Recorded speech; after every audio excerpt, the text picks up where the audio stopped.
नमस्कार दोस्तों।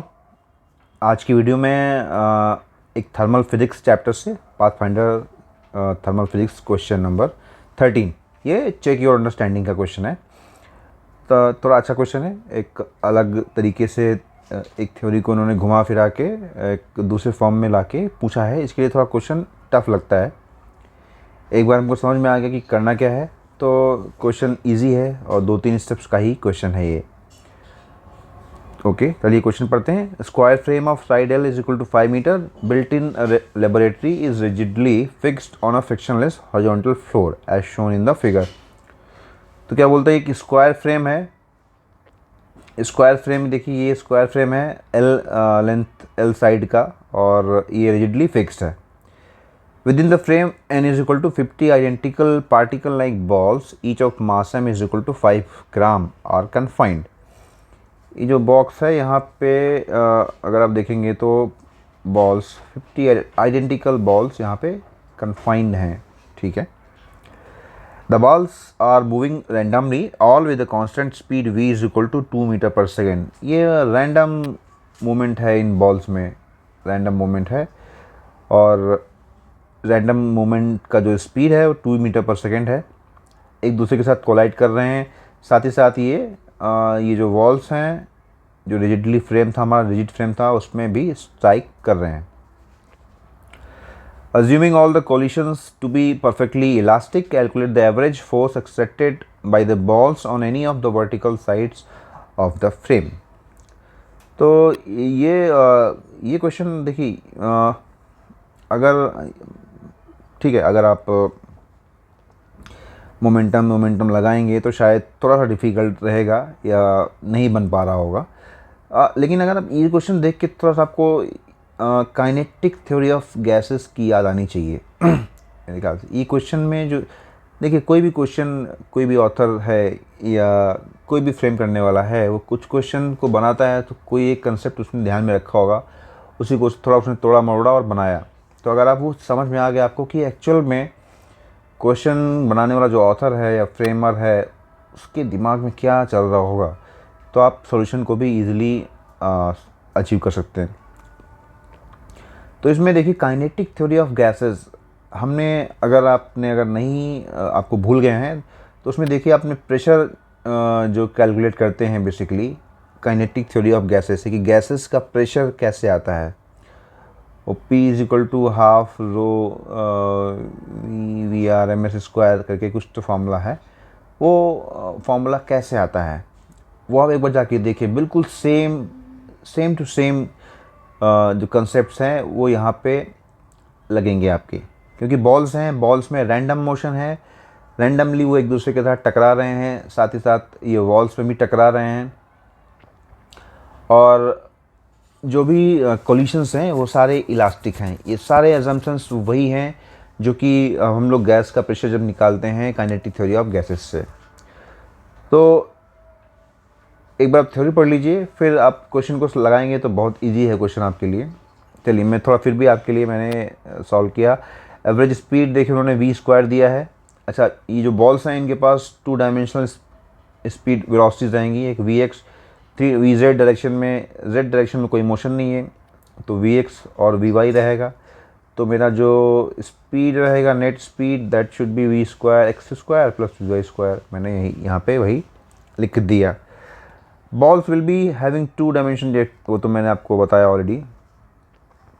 चलिए थोड़ा सा देख लेते हैं। जो अब अगर आप पढ़ेंगे काइनेटिक थ्योरी ऑफ गैसेस तो आपको ये चीज़ ही मिल जाएगी। तो मान लीजिए कोई एक बॉल है, ये इस दीवार से टकराने वाला है, उसकी वेलोसिटी वी एक्स है, एक्स डायरेक्शन में। अभी मैं एक्स डायरेक्शन की बात करता हूँ। सिमिलरली आप वी एक्स में भी कर सकते हैं, वी एक्स और वी आई दोनों इक्वल हैं।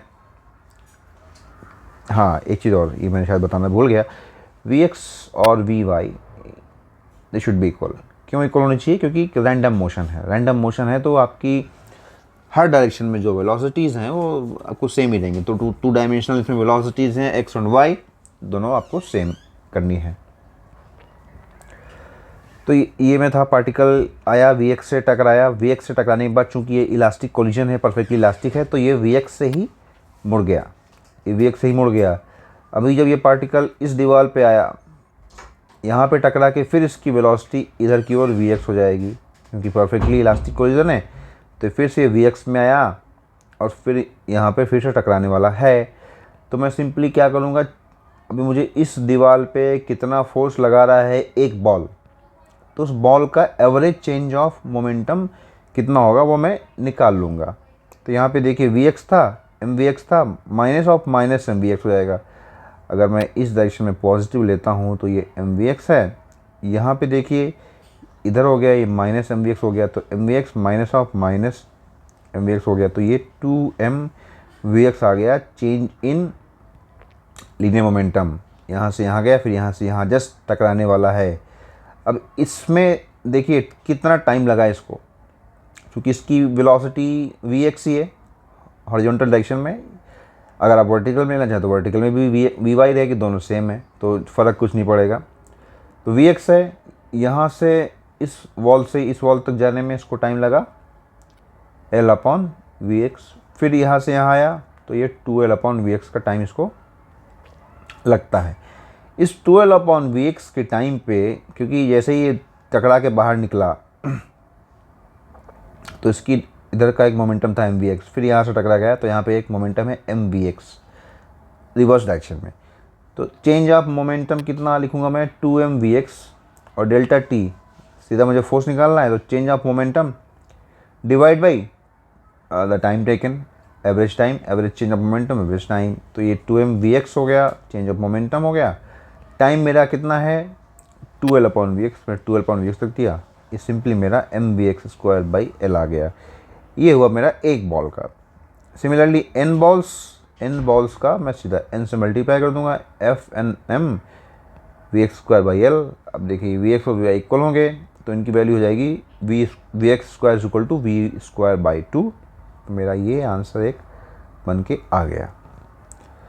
तो क्वेश्चन सिंपल था, इसमें बस आप काइनेटिक थ्योरी ऑफ गैसेस से अगर आपने वो आपको जो डेरिवेशन है जो प्रेशर को डिराइव करते हैं वो अगर आपको याद है तो ये क्वेश्चन आप इजीली कर सकते हैं। इस क्वेश्चन में ज़्यादा कुछ ये है नहीं, बट आपको इस ट्राई करना चाहिए कि हाँ इसमें उस टेक्निक से, उस कंसेप्ट का यूज़ करके हमको फोर्स निकालना है। तो ये मैंने इस दीवार पे निकालना है, इस दीवार पे आप फोर्स निकाल लेंगे तो आपको सेम ही रहेगा, क्योंकि ये स्क्वायर है, ये एल इधर भी है, टाइम भी सेम रहेगा और Vx और Vy दोनों इक्वल हैं, तो चेंज ऑफ मोमेंटम भी सेम रहेगा। तो आप इस तरीके से निकाल सकते हैं।